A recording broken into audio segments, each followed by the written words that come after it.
Seja muito bem-vindo ao GuiaCast, um podcast para os profissionais de logística e supply chain que nunca param de aprender. Compartilhamos toda semana as melhores práticas, desafios e informações para suporte às suas decisões, a fim de ajudá-lo a gerenciar a sua carreira e a sua empresa com mais eficiência. Uma consultoria independente, acionável e objetiva para os líderes do setor. Vamos ouvir!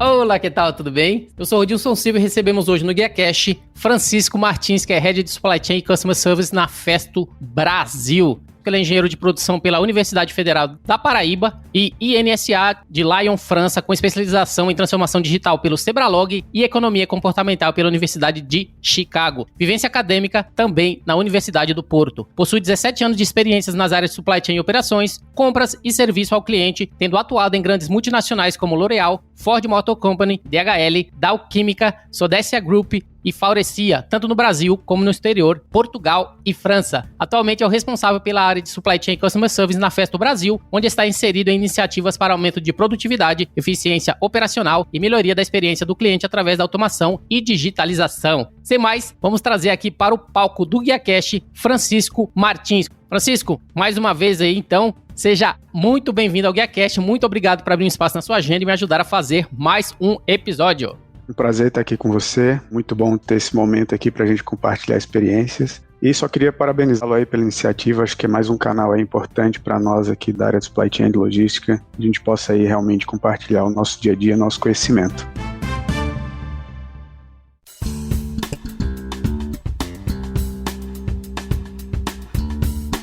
Francisco, mais uma vez, seja bem-vindo. Nosso bate-papo, automação de rotinas, excelência operacional e satisfação do cliente. Gostaria que você pudesse falar para a gente inicialmente sobre sua posição atual como Head de Supply Chain e Customer Service na Festo Brasil. Quais são as suas atividades principais como executivo na empresa? Como é que você começa e termina todos os seus dias, todos os dias? Fala para a gente. Pô, isso é uma pergunta interessante, né? E acho que quem é da área de supply chain e logística aí, é difícil a gente ter algo um pouco, digamos, padronizado, né, durante o nosso dia a dia. Mas eu diria que, basicamente, a nossa atividade, a minha principalmente, eu diria, dentro da Festo, ela visa, basicamente, 2 pontos principais, né, que é garantir a satisfação tanto dos nossos colaboradores quanto dos nossos clientes. Isso parece muito simples, mas por trás disso aí existe uma enormidade de atividades, de processos que a gente precisa garantir que eles fluam de uma maneira muito robusta e muito consistente todos os dias ao longo do ano. Por trás disso, né, ou seja, para a gente atingir realmente isso, eu diria que tem 3 pilares principais que a gente tenta manter o foco aí ao longo dos dias, das semanas, né, ao longo do tempo de uma maneira geral. A gente precisa planejar muito bem, nossa área envolve, né, um planejamento de materiais, planejamento de mão de obra, custos, então ter essa visão de mais médio e longo prazo é fundamental. A gente precisa executar muito bem, ou seja, se a gente olhar todo o fluxo de atendimento do cliente, ele basicamente é uma operação, né, que envolve diversas áreas, diversos setores. E essa execução ela precisa ser muito bem feita. Então eu diria que boa parte do meu dia é consumido, de alguma maneira, percebendo, monitorando, avaliando, analisando como que esse planejamento se refletiu nessa execução. Então, através de reuniões diárias, a gente hoje basicamente tem 2 reuniões principais que a gente analisa tudo o que aconteceu no dia anterior e, de certa forma, a gente já tem um planejamento de curto prazo para a gente ver se esses volumes estão variando, né, se os clientes estão satisfeitos, se eles estão reclamando, para que a gente possa, eventualmente, tomar decisões de curtíssimo prazo.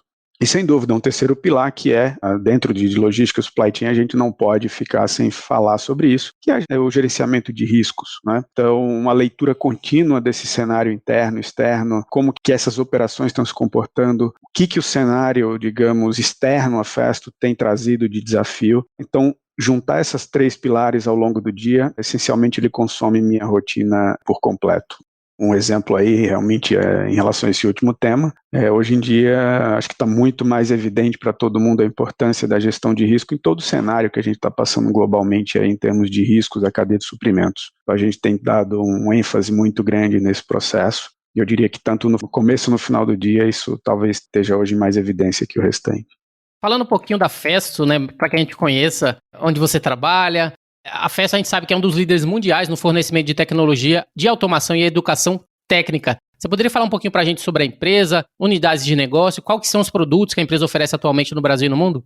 Bom, a Festo, ela é uma empresa ainda familiar, né? Então existe um dono, né? Uma família alemã que, digamos, detém a empresa, mas é uma empresa que, digamos, tem uma abertura muito grande em termos globais, né? Uma empresa hoje está em praticamente aí aproximadamente em torno de 176 países. Ela foi fundada em 1925, né, na cidade de Esslingen, que fica ali na região do Baden-Württemberg, no sul da Alemanha, próximo a Stuttgart. Então está muito próximo ali de grandes grupos industriais alemães, né, como Bosch, Mercedes. Então é uma empresa que sempre esteve muito inserida nesse ramo industrial, né, da automação industrial, da tecnologia. No Brasil ela se instalou em 1968, né, então um pouco mais aí de 50 anos, né? Ou seja, é uma empresa que basicamente, digamos, ela visa, né, a ser uma impulsionadora da automação industrial, né? Isso está na nossa missão. Então a gente realmente busca fornecer soluções, né, fornecer tecnologia para que nossos clientes possam ter um maior nível de competitividade. No cenário atual que a gente está passando, né, em termos de necessidade de redução de custo, de automação, de aumentar a produtividade, a Festo tem sido uma parceira muito importante aí nesse cenário, né, diante dessas circunstâncias atuais. A Festo, falar de produtos, né, da Festo é algo um pouco complexo, porque a nossa gama de produtos ela é bastante extensa. Ela vai desde a pneumática básica, ali com atuadores, né, válvulas, cilindros pneumáticos, terminais de válvulas, e hoje em dia a gente tem dado um foco maior nessas soluções, digamos, um pouco mais complexas, né? Além de que, só um parênteses, a gente tem um foco também muito grande em prover soluções prontas, né, para os nossos clientes, ou seja, não só ali um pequeno componente, digamos assim, que vai numa máquina ou que vai num processo de automação dentro de uma empresa, mas a solução como um todo, por exemplo, um painel de automação que vai nas indústrias, né, esses painéis mais complexos, nós também fazemos esse tipo de solução que tem sido bastante demandada pelos nossos clientes. Além de toda essa gama de produtos e soluções de uma maneira geral para a indústria, a gente tem uma unidade de negócio bastante interessante chamada Didatic, né, que basicamente ela visa a prover produtos para qualificação profissional, além de entregar também serviços de treinamento e consultoria, né? Então a Didatic, eu diria que também é um diferencial da Festo. Hoje as pessoas aí que se formaram nesse setor, né, muito mais voltado para mecatrônica, para automação, engenharia elétrica, eles terminam tendo a Festo como uma marca, digamos, conhecida, né, porque muitos laboratórios hoje usam soluções da Didatic, né, aquelas bancadas já com toda montada, que isso auxilia muito nessa formação técnica para a indústria. Eu estava pesquisando, né, a Festo, e ela tem como missão ser impulsionadora da automação industrial. Eu queria saber se vocês têm algum produto que é referência nessa automação, que reflete essa missão da empresa de impulsionar a automação. Por exemplo, quando as pessoas falam de Festo, tem algum produto específico que vem na mente das pessoas que, a fim de tornar mais conhecido o que a Festo faz? Eu diria o seguinte, é óbvio que quem convive com a Festo há bastante tempo, né, nós temos clientes aí muito antigos, inclusive tem até umas passagens interessantes, temos clientes hoje que eles têm um produto, que é um dos produtos mais básicos da empresa, mais antigos, que é uma válvula bastante simples, mas extremamente robusta, né, a gente chama a válvula Tigre. Tem clientes hoje que têm válvulas há mais de 20 anos, 30 anos, a válvula está lá e até um cartão de visita que ele gosta, ele tem a Festo como um parceiro muito interessante. Mas eu diria que a Festo ela termina sendo muito mais reconhecida pelas soluções, pela qualidade em si da sua gama de produtos, pelo nível de atendimento e soluções, né, que a gente consegue de alguma maneira entregar para o cliente. Muito mais que um produto, a Festo ela olha de uma maneira muito mais ampla, né, os problemas do cliente e ela tenta se adaptar àquela solução que o cliente quer e que às vezes o próprio cliente nem enxerga aquela solução, né, e a gente busca entregar isso para ele. É óbvio que para isso a gente precisa de uma gama de produtos, né, de alta tecnologia que seja robusta, confiável e precisa. Hoje, eu diria, olhando assim como uma gama de produtos que está direcionando a Festo para um caminho de maior intensidade nessa questão, não só da produtividade, da automação, mas hoje em dia em relação à conectividade, a integração desses sistemas. Quando a gente está falando de digitalização, a questão da conectividade ela é muito importante. Então a Festo tem dado um foco hoje muito recente na parte de automação por acionamento elétrico, com diversos tipos de produto, guias, servomotores, né, controladoras. Isso é um foco muito intenso da empresa hoje e, obviamente, todo o que está por trás disso para que isso se integre de uma maneira geral, digamos, dentro das soluções IoT que a gente tem hoje. É algo muito mais, obviamente, avançado na Europa, né? até pelo ambiente industrial que a gente tem lá, mas é algo que a empresa hoje tem colocado energia muito grande, não só lá, mas para as outras regiões. Inclusive, até um ponto interessante, né, Odilson, como uma curiosidade, a Festo hoje é uma das empresas que discute em altos comitês na Europa, né, inclusive temos representantes aí nas discussões juntamente com a Angela Merkel na Alemanha, com representantes da Festo liderando esses tipos de discussões para soluções da indústria 4.0. Então a Festo ela tem realmente colocado energia e tem sido um ator principal dentro desse cenário.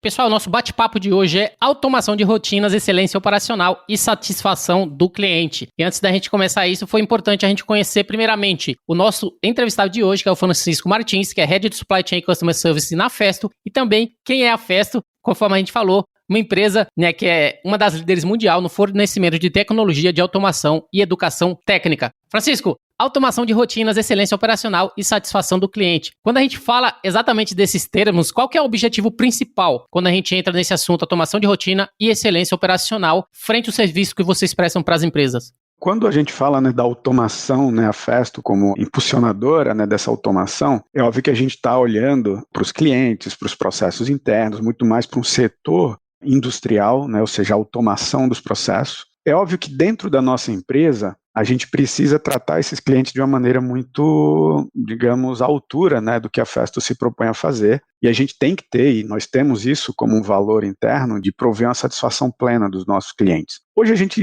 escuta uma série de termos, né, cunhados aí recentemente, como experiência do cliente, Customer Centricity, Customer Success, mas no fim das contas todo mundo quer que seu cliente esteja plenamente satisfeito e que ele tenha a nossa empresa, a nossa marca como uma primeira escolha. Só que para isso a gente precisa ter, obviamente, além dos produtos, além das soluções, um processo de atendimento a esse cliente muito robusto. E aí, quando eu falo isso, eu estou falando basicamente do processo de order fulfillment, ou seja, de entrar o pedido e o cliente receber aquilo que ele precisa. E aí, quando você me perguntar qual é o principal objetivo, basicamente a gente está falando de tornar esses processos mais enxutos, mais rápidos, mais ágeis, ou seja, eu tenho que eliminar coisas desnecessárias que existem aí entre colocar uma ordem e essa ordem ser entregue, faturada e despachada para o nosso cliente. Então, o objetivo principal é esse. Tem até um termo muito interessante no MIT, a professora Jane Ross, ela fala muito do backbone operacional. Ela mostra a necessidade de você sair daquela discussão de você ter silos, né, dentro das empresas,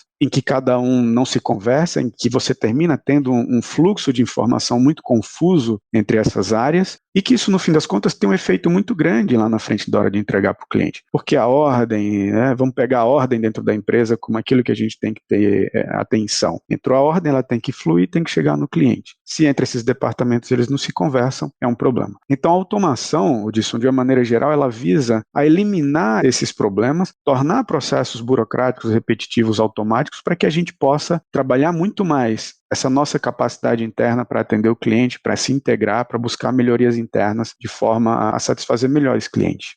E uma vez que você falou, né, o objetivo da automação, de você ter excelência operacional para gestão das rotinas, é garantir eficiência, é garantir agilidade, é garantir flexibilidade, uma vez que isso afeta o cliente final e a satisfação, né, frente ao que ele espera, principalmente agora, né, nesse momento em que as exigências aumentaram muito. A minha pergunta é, isso pode ser feito em qualquer empresa? Existe algum requisito para essa implementação de melhoria? Como é que funciona quando vocês, por exemplo, vão fazer aquela análise inicial para poder automatizar uma empresa? Eu diria que hoje isso está muito mais simples, muito mais acessível a qualquer empresa, né? Por mais que as empresas sejam diferentes ou estejam inseridas em situações diferentes, em circunstâncias diferentes, existe algo que é comum a qualquer empresa, que são as rotinas do dia a dia, as rotinas operacionais, os processos administrativos, que eu diria que até bem pouco tempo atrás eles ficaram um pouco à margem de toda essa discussão de eficiência, de agilidade, né? Toda a indústria ela cresceu, né, principalmente aí ao longo das últimas 3, 4 décadas, muito focado no conceito de Lean Manufacturing, né? Ou seja, a manufatura muito enxuta, a manufatura muito eficiente.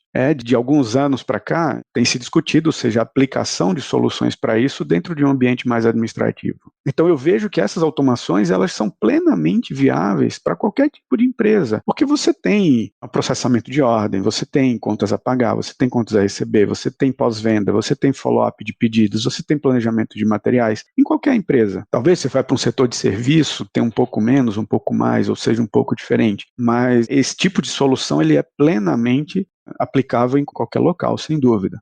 E uma vez que você fez essa aplicação, né, ou vai fazer essa aplicação, vocês fazem aquela análise inicial, hoje as empresas você deixou claro que não tem uma limitação ou requisito que ponha isso em prática ou que haja esse tipo de necessidade. Quais são as metodologias usadas para esses processos de automação de rotina e excelência? Qual é o modelo? Você falou um pouco do Lean, mas fora o Lean, que modelo de automação vocês implementam a fim de garantir cada vez mais esse processo de excelência operacional? Hoje, dentro da Festo, eu sou responsável pela área de Customer Service também. Isso hoje ela compõe toda uma área de Supply Chain, que ela tem, obviamente, o objetivo de ter uma visão end-to-end, ou seja, eu preciso enxergar esse processo de atendimento ao cliente de uma ponta a outra. A logística, o supply chain, simplesmente, entre aspas, né, como a parte ali que faz a entrega, a parte que separa os pedidos, eu diria que é uma visão muito restrita de tudo aquilo que é importante para o cliente. Então, a partir do momento que a gente fez essa integração, que a gente passou a enxergar esse processo como um todo e como um processo integrado entre cada etapa da empresa, a gente passou a entender o seguinte: por que lá na frente o meu pedido dá problema? Por que lá na frente eu atraso uma entrega? E muitas vezes não estava ali, não estava numa falta de material em si. A falta de material ela gera uma consequência de processos anteriores, de uma ordem que ficou bloqueada e que não liberou a obtenção de material, de um pedido que entrou com divergência de preço e lá na frente a gente não conseguiu faturar, o que chegou no cliente foi devolvido. Então a gente começou a mapear isso daí. Então essa metodologia de mapear e entender claramente que etapas estão atrasando é um processo fundamental para que a gente possa dizer, opa, aqui eu preciso, seja automatizar para tornar esse processo mais confiável, mais robusto e mais frequente, mais padronizado, ou eu preciso eliminar, ou eu preciso realmente tirar, ou eu preciso fazer diferente. Então, é uma metodologia antiga, ou seja, você, falando de linha, seria um VSM do processo atual, né? Ou seja, um mapeamento do fluxo de valor atual. Com base nisso, isso nos deu uma visão muito mais transparente. Por exemplo, nós perdíamos, entre aspas, horas e horas do dia com recurso fazendo follow-up de pedido. Uma pessoa entra lá, recebe, entra no SAP, pega a data e manda. Hoje um robozinho faz isso. Esse cara que fazia isso, hoje a gente está utilizando ele para atender melhor o cliente. Eu trabalhar na antecedência para verificar um período mais amplo, com a visão de 1 ou 2 semanas, se aquele pedido do cliente pode vir a dar problema daqui a uma semana. Então, eu tento reduzir o follow-up e eu me antecipar a um potencial problema que ia acontecer lá na frente. Com isso, os processos de separação de ordem, de faturamento, de entrega, tendem a ser mais confiáveis. E geralmente, ou seja, para aplicações no trabalho de rotinas do dia a dia, em se falando de, por exemplo, pedidos, você usa ou relatórios de visibilidade, você usa RPA. Se você tivesse que elencar qual que é o modelo mais utilizado para a área operacional e para a área fabril, qual que seria para ganhar essa excelência operacional?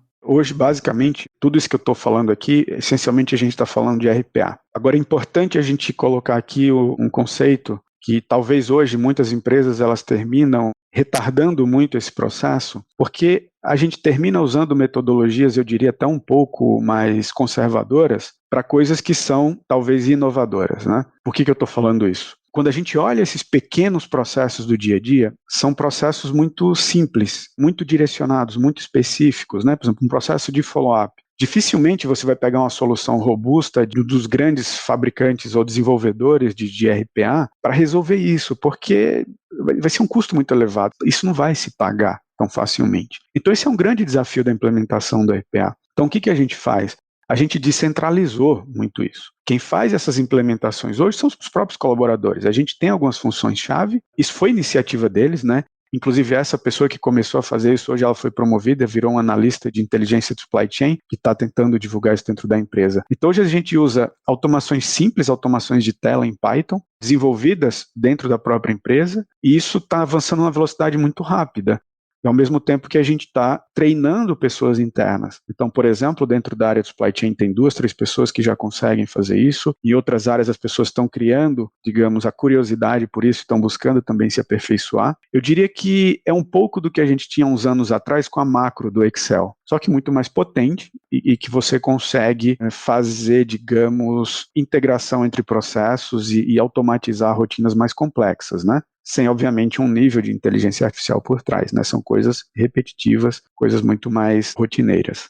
Depois que você implementou o RPA, quer seja na área de pedidos, order entry, quer seja relatórios de visibilidade, quer seja em faturamento. Como que é gerenciado a fim de manter essa excelência operacional e o nível de serviço para a satisfação do cliente em constante funcionamento dentro daquela área? Né? Como é que vocês fazem esse processo de gerenciamento dessa atividade para que ela não só fique estacionada, mas que principalmente ela evolua de acordo com que as necessidades vão aumentando? Não, excelente pergunta, porque eu sempre chamo a atenção, a ferramenta, ela não é o final do processo em si, ela é um meio de você atingir uma melhoria do processo. O que aconteceu? A gente vem trabalhando muito essa questão de produtividade, de eficiência, buscando e até pressionando bastante as equipes, as pessoas, para que busquem isso como um conceito do seu dia a dia. E essas soluções, elas vieram até de forma natural, né? Foram alguns colaboradores que falaram, opa, para eu chegar onde está sendo solicitado, eu vou precisar dessa ferramenta. Só que isso começou a crescer muito rápido. E aí, quando você começa a crescer muito rápido, um ponto chama a atenção, que é exatamente como que eu vou garantir o controle disso.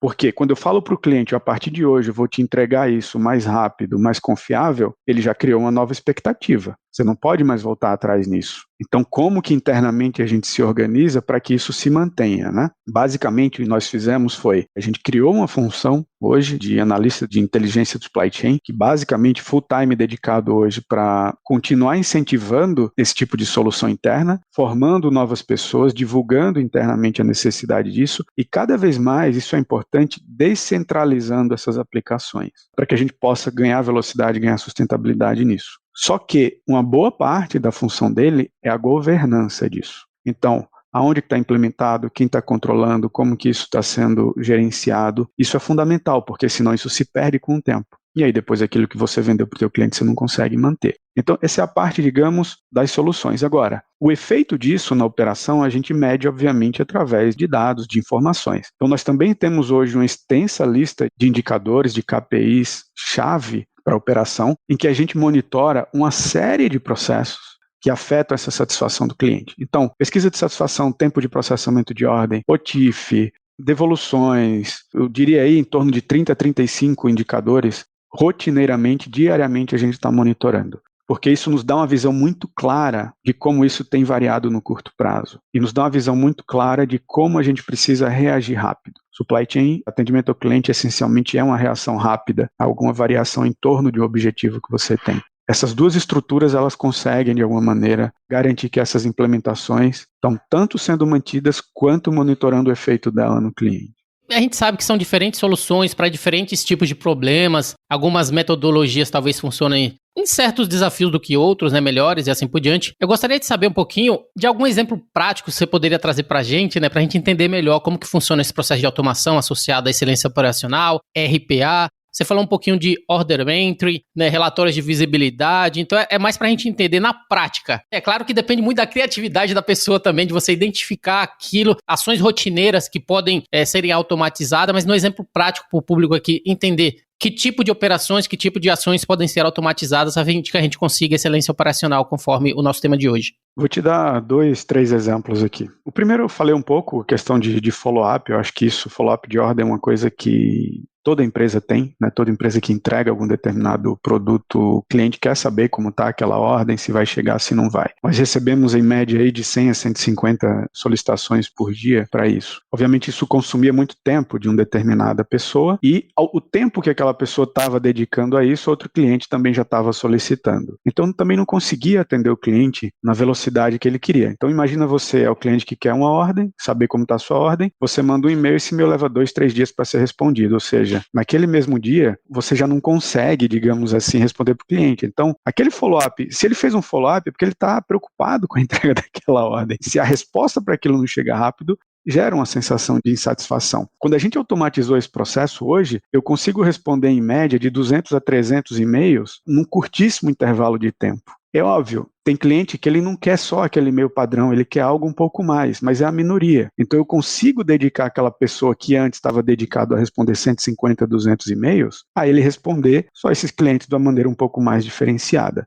Então a automação nesse processo específico, ela tirou essa carga excessiva, atendeu muito mais cliente e permitiu que a pessoa tivesse tempo para interagir de uma maneira um pouco mais, de um valor agregado mais alto. Outro exemplo interessante, esse fluxo de atendimento ao cliente, ele gera uma série de ineficiências. Por exemplo, uma ordem entra, ela tem algum tipo de problema, ela fica bloqueada nesse processo. Seja por um problema de crédito, seja por um problema de preço, seja N motivos que podem tornar uma ordem bloqueada. A partir do momento que essa ordem está bloqueada, o cliente não vai receber. Ela vai ficar parada ali, aguardando uma definição que muitas vezes é interna à nossa empresa. E hoje o que a gente faz? Existe também um robô, ele faz toda uma varredura, ele identifica tudo isso e ele passa isso para a força de vendas que consegue ter uma visão muito mais clara se aquilo vai ou não vai dar algum tipo de problema para o cliente. O que antes só era percebido quando o cliente notava que aquilo tinha algum tipo de atraso. Ou a muita custa de o cara ficar ali na internet ou no sistema, no SAP, procurando ordens que estavam com problema. Então, como você vê, são pequenas situações, pequenas soluções que no dia a dia a gente termina passando por cima, mas que tem um efeito muito importante na satisfação do cliente.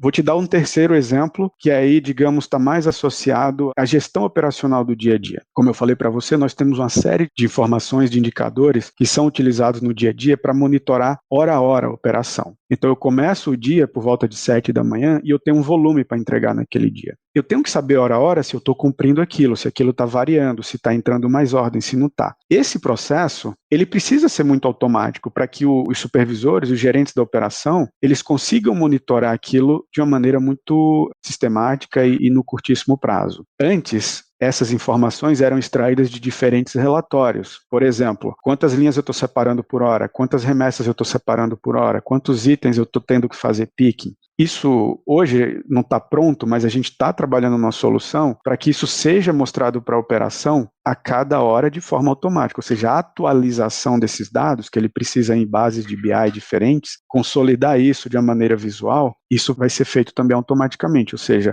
aquela pessoa que ficava na sala lá administrativa preparando isso, ela vai ter tempo para fazer outras coisas mais, digamos, de maior valor agregado para o cliente, né? Não sei se ilustro aí o que você pediu, mas quis dar aí 3 exemplos. Hoje a gente tem em torno de 15 soluções tipo essas aí já implementadas aí no espaço de 6 a 8 meses, tá? Excelente, pessoal. Deu para conhecer bastante aí, né? Eu acho que, como a gente falou também no início, RPA depende muito de você, profissional, identificar qual atividade repetida que vocês fazem que poderia ter um robô para poder automatizar e garantir excelência operacional. Aqui o Francisco ele citou a parte de follow-up, a parte de pedidos e ordens, essa parte de separação e pique, mas a gente sabe que existem muitas outras oportunidades que você pode identificar melhorias e garantir, né, na sua empresa, automatizar suas rotinas e garantir excelência operacional e principalmente a satisfação do cliente. Francisco, eu queria saber um pouquinho sobre os desafios nesse processo de automação. A gente sabe que em qualquer processo que envolve você ter pessoas, você ter equipe, você ter a necessidade de ter o gerenciamento e assim por diante, sempre vem com seus desafios. Eu gostaria que você pudesse clarificar para a gente se vocês já tiveram alguns desafios e como é que vocês fizeram para poder passar por isso e garantir no final a automação necessária.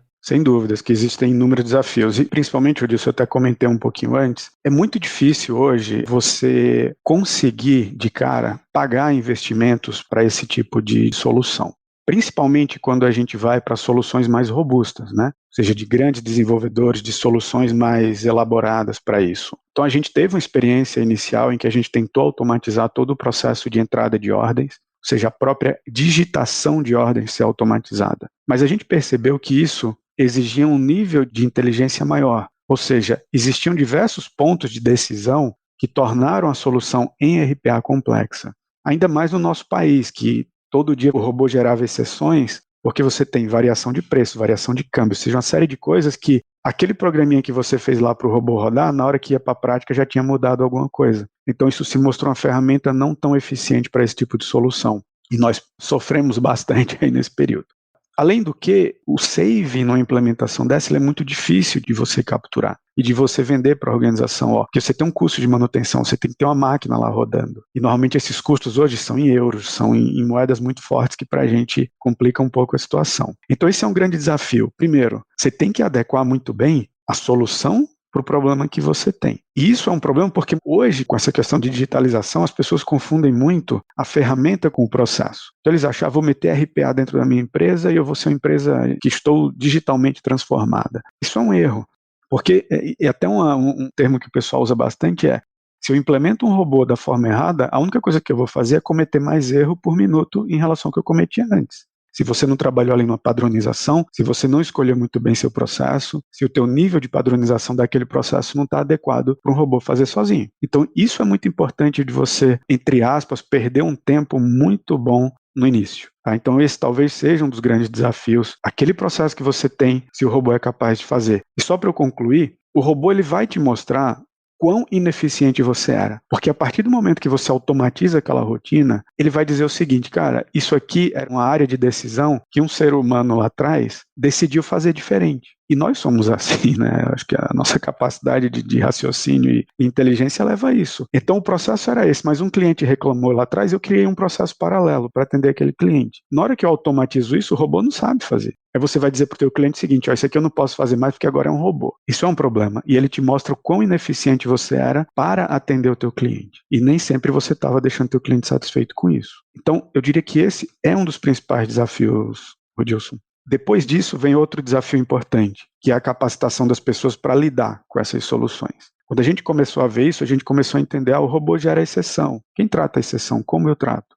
Para eu tratar a exceção, eu também preciso saber um pouco de linguagem de programação, e a gente não tinha. A partir do momento que eu tenho um monte de robozinho lá fazendo o processo, alguém precisa estar gerenciando. Se o robô saiu, se precisa atualizar o código, se não precisa. Então, isso é importante, ou seja, como que essas novas demandas vão também ser tratadas em termos de capacitação das pessoas que estão lá dentro. Agora que você falou de atualização de código, me surgiu uma pergunta, né? Quão difícil é você atualizar os códigos, levando em consideração que o robozinho ele já está habituado àquela rotina, ele já sabe o que precisa fazer. Você precisa também de um momento de aprendizado, que a gente, para produto, a gente fala criar um mockup, né, que é um teste, mas no caso de robô, que é algo que já está ali em tempo real fazendo esse processo. Quão difícil é quando você precisa exatamente, através de uma demanda do cliente, uma vez que você identificou que a satisfação dele vai ser maior frente a essa nova demanda, como é que funciona esse processo de você atualizar os códigos frente ao RPA, frente aos robôs criados para automação de uma tarefa, de uma rotina? Por isso que foi muito importante a gente ter essa governança, né? Porque hoje é justamente essa pessoa que, digamos que está por trás. Como que funciona? Ela criou, vamos supor, a pessoa da área de materiais solicitou a criação de uma solução lá para ela. Essa solução foi criada, por exemplo, hoje toda a parte de gerenciamento de materiais críticos, os relatórios que a gente tem que imprimir e bater um com o outro para a gente entender algumas coisas, eles também são feitos de forma automática. Então, essa pessoa que hoje é responsável pela área, ela começa a observar que o relatório pode ter alguma inconsistência, ou que pode ter alguma melhoria, ou que está demorando, ou que alguma informação adicional não está indo ali. Então, ela passa um feedback para essa pessoa que, não, ok, vamos tentar ver se dentro do código dá para ajustar alguma coisa, se dá para a gente melhorar, se dá para a gente mudar. Então, existe uma conexão muito grande a essas pessoas. Por isso que eu falo a importância dessa descentralização, é justamente para que a gente tenha mais pessoas olhando para o mesmo assunto de uma maneira e com um nível de conhecimento o mais profundo possível, né, para que consigam aí falar a mesma língua. Pessoal, vocês entenderam, né? O nosso tema principal hoje, automação de rotinas, excelência operacional e satisfação do cliente com o uso de RPA, Robotic Process Automation. Falamos um pouquinho aí de ganho de eficiência, agilidade, flexibilidade, como isso afeta o cliente final, que pode ser feito em qualquer empresa, não existe requisitos aí para a implementação dessas melhorias. A rotina de RPA voltada aí para pedidos, relatórios de visibilidade, picking, follow-up e assim por diante. E também que é importante você ter um analista, alguém para fazer o gerenciamento dessas rotinas e também identificar melhorias, caso haja necessidade de você alterar o código. Esse foi o nosso papo de hoje, né? Mais uma vez, levando em consideração, né, esse tema tão relevante de automação de rotinas. Francisco, minhas perguntas finais, falando um pouquinho de você, você iniciou sua carreira profissional como estagiário ou trainee de engenharia de produção encarregado de planejamento de materiais e do suporte ao planejamento de produção na L'Oréal em 2003. Gostaria que você pudesse falar um pouquinho da sua carreira, como é que foi esse desenvolvimento até aqui, como é que tudo começou para você na engenharia? Na verdade, quando eu fiz esse estágio, eu morava na França, né? Foi onde eu fui terminar minha graduação. E desde a faculdade, eu sempre tive... A logística foi algo que... Muito mais por curiosidade nos últimos anos da faculdade, aquele termo supply chain, eu não sabia o que era, e eu falei, eu quero entender isso. E quando eu fui morar lá, eu fui fazer o estágio, eu procurei algo nessa área. E entrei, na verdade eu entrei para ajudar os planejadores de materiais na época, então eu tinha como projeto dentro da empresa lá, era trabalhar nos métodos de trabalho desses planejadores, só que um dos planejadores adoeceu no período que eu estava lá. E a responsável lá na época falou, você assume a posição dele como estagiário, mas você vai fazer a atividade dele. E aí esse meu estágio lá, ele terminou sendo até mais longo do que era. Então foi uma experiência muito boa, que eu terminei na prática ali, tendo que abraçar a responsabilidade ainda assim, sem muita experiência, mas que me deu uma base muito interessante, principalmente nessa parte de planejamento de materiais, nessa parte de gestão de estoques. E isso foi lá em 2003. E foi o período também que eu concluí lá, o ano que eu fiquei lá na França, voltei para o Brasil, e aí comecei a participar aí de processos de trainee e tal. Foi quando eu tive a minha primeira experiência vai já como profissional formado, que foi na Ford, lá em Camaçari, né? Que infelizmente está fechando as portas aí, mas que foi digamos, a grande universidade da minha vida, e a quem, já fazendo aqui um agradecimento para todos os colegas e para a Ford, né, infelizmente tá fechando aí no Brasil, mas realmente só tenho a agradecer aquele local aí pela minha formação e por tudo que me possibilitou aí na minha carreira. Excelente, eu conheço muito bem, né, o polo industrial lá da Ford em Camaçari, levando em consideração que, por coincidência, nós trabalhamos juntos no mesmo grupo, né, eu trabalhei no Grupo Sodexia também. Você trabalhou em Portugal, né, que é a sede, eu trabalhei aqui no Brasil, eu fiquei quase 8 anos ali como parte de programador, PCP, programando ali a fábrica, a prensa, né, solda, pintura, usinagem, então a gente tinha muito contato com essa área de autopeças, principalmente associada à Ford, que a gente fazia as entregas ali das peças, então a gente sente bastante, né, frente a essa decisão da empresa de sair e principalmente, né, de descontinuar esse polo que é tão importante para a cidade ali, para a indústria. Então, faz parte aí, a gente trabalhou junto no mesmo grupo, né, associado a esse tema que é bastante relevante. Francisco, última pergunta, né, para finalizar, eu gostaria que você pudesse falar para a gente sobre alguma indicação tua associada a um livro, um filme, um podcast, algum conteúdo que você acha que contribuiu para o seu crescimento profissional, né, para sua carreira, que você poderia estar compartilhando aqui com a gente, para a gente como indicação, né, para aqueles que acompanham aqui o GuiaCast. Bacana. Eu gosto muito de ler, né, então indicar um ou outro livro é um pouco complicado, mas eu tenho alguns aqui que são chave. Escolhe algum atrás ali da prateleira, que a gente vê daqui que tem bastante, né? Então, tem pra bastante indicar pra gente. Esse aqui é um deles, ó. É o Managing the Unexpected. Talvez seja um dos livros mais interessantes. Porque o que acontece? Logística, supply chain é algo que você tem que trabalhar com o inesperado, né?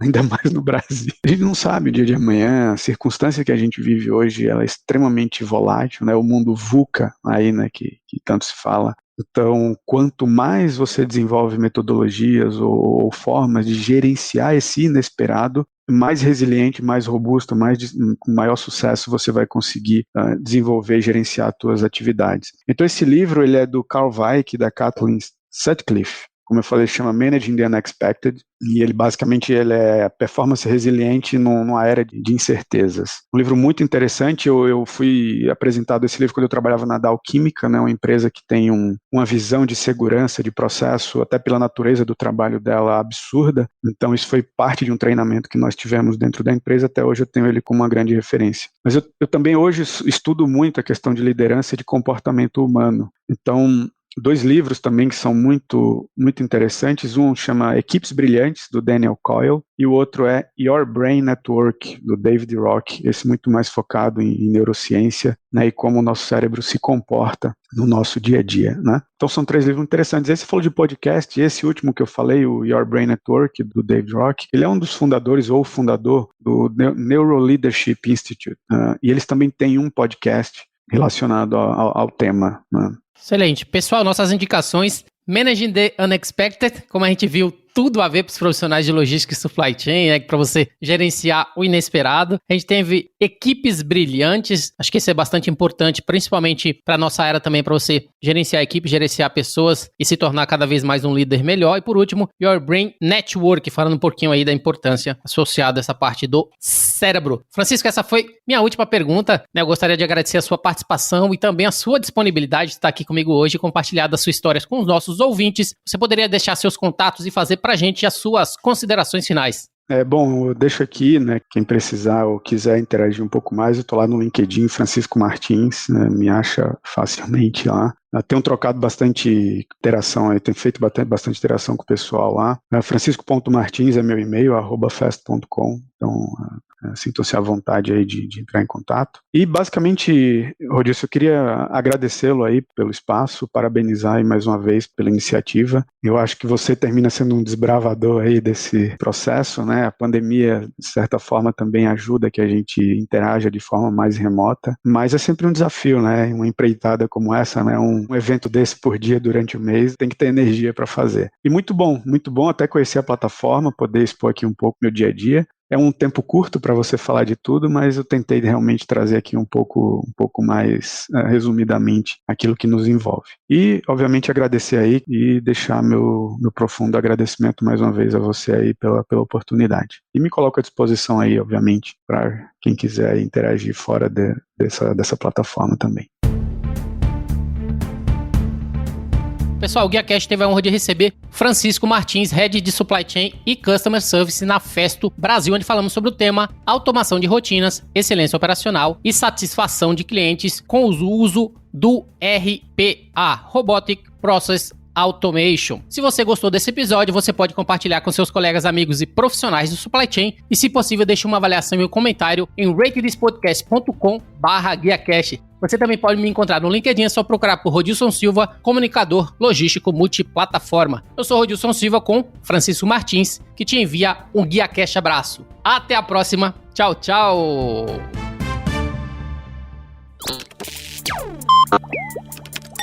Equalab.